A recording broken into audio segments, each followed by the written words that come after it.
اكبر قوه في العالم واللي معاها اسراء اللي بتقولك عندهم اقوى استخبارات في العالم يروحوا يعملوا عمليه سريه خطيره، وفي الاخر يطلع الموضوع شبه واحد رايح يسرق بنك وخرج بسرعه ومن فرحته بالفلوس نسي وركب عربيه البوكس. على موسادكوا اتفخت. يعني يا موساد يا عره، لو العمليه دي كانت بتتصور فيلم كانت هتاخد اوسخ جزمه على دماغ الممثلين ودماغ المنتج في مهرجان الورنيش البني الدولي. الاعلام العبري نفسه بيقول لك ايه؟ بيقول لك احتمال فشل الهجوم وان القيادات بتاعتهم لسه عايشين وربنا يصبرنا على ما بلانا، صرفنا كل اللي حيلتنا واحتمال انهم لسه عايشين.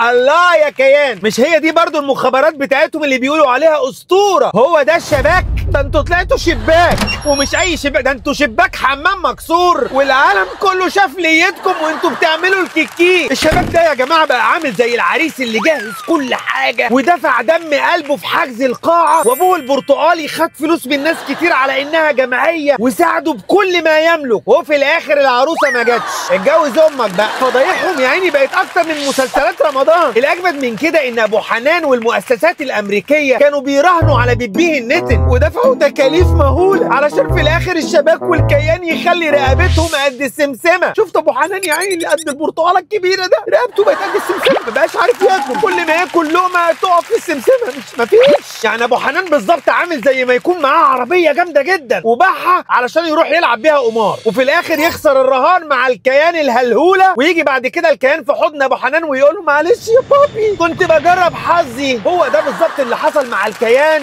وشباكه المكسور بتاع الحمام. الكارثه الكبيره ان ماما اميره امريكا هانم عندها قاعده عسكريه في قطر وما قدرتش تمنع العمليه. يعني اي حليف لامريكا من دلوقتي بعد اللي حصل ده المفروض يسال نفسه، طب لو انا اتزنقت هتلحقوني ولا هتعملوا زي اللي بيقول لواحد بيغرق شد حيلك شد حيلك؟ مظله الامان الامريكيه خلاص اتخرمت، واي دوله لسه مصدقه ان القواعد دي هتحميها ولا بتحميها تبقى بتضحك على نفسها. مفيش حاجه هتحميك غير قاعدتك. طب افرض بقى القيادات اللي قالوا عليهم ان هم استهدفوهم دول ظهروا كده دلوقتي الرهائن بتوع اسراء في ورطه، يعني الموضوع هيوسع ويكبر ويضيق علينا المنطقه.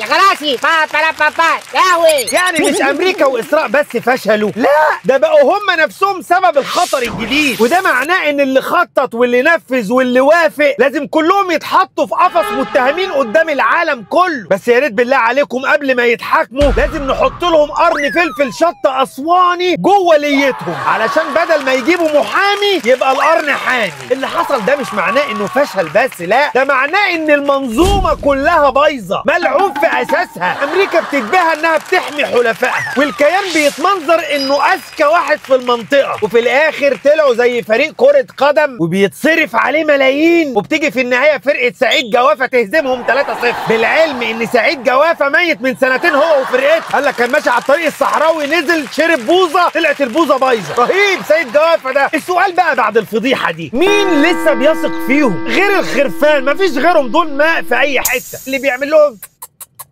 ما وراه هر الخرفان. دلوقتي انا عايزكم بس تستنوا اللي جاي لان المسرحيه دي لسه في اول فصل واللي بعدها هيبقى اشد كوميديا من دلوقتي. عايزكم ما تقلقوش يا شعب مصر وتطمنوا كويس رغم كل الظروف اللي حوالينا وكل الرعب اللي حوالينا ده، الا انك مصري لازم تكون فخور جدا بجيشك وبقيادتك وفخور بنفسك لانك شعب واعي ولانك واقف زي الجبل ما يهزك ريح، ومهما يلغوصوا حوالينا محدش هيقدر بعد ما يلغوص يمسح ايده على حدود مصر. ووقت ما الدكوره يحس انهم خلاص بقوا دكوره ولا شنبهم خطط وصوتهم اخشن وحبوا يعلوا صوتهم على مصر يبقى الحرب العالميه الثالثه والاخيره في انتظاركم. احنا مستنيين الشهاده والفرعون المصري جاهز للاحتفال. مستني ردكم على السؤال في الكومنتات. مين اللي لسه بيثق في اميره بقياده ابو حنان وبيثق في الكيان وشباك الحمام المكسور بتاعه؟ ما تنسوش بقى دعم للقناه وبعد اذنكم لايك وكومنت وشيروها له.